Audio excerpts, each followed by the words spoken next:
The average price of groceries in the U.S. has increased by 21% over the last 4 years. And for people like me that aren't just rolling in the dough, this is an issue. When prices rise and our wages don't, we must find a way to stay stocked. That's why gardening can significantly help us when times are tough. But what are you supposed to do whenever the winter hits and all your plants start dying?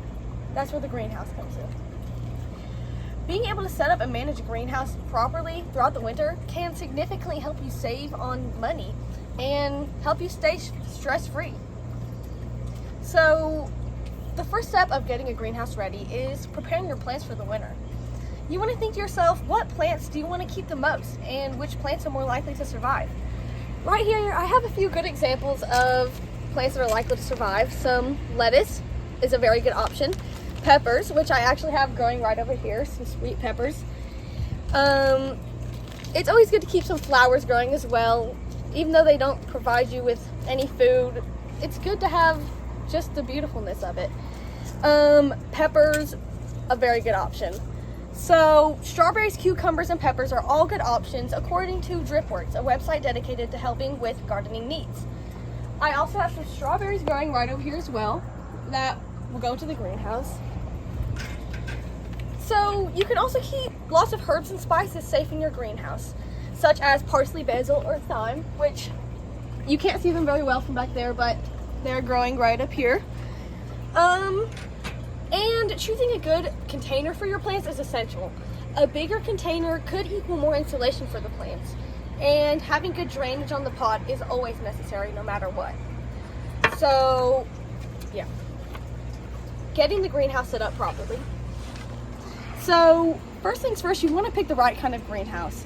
This is a traditional greenhouse, which most people will go for, but there's also lean-to greenhouses and round greenhouses, which a lean-to greenhouse is where it's connected to the house, and a round greenhouse is a round greenhouse.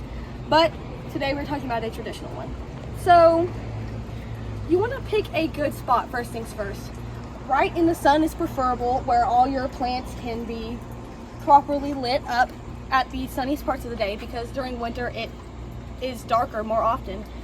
And you want to consider the layout of the greenhouse. So you might want to think about which plants might need more room to grow and which plants might need more sun during the day.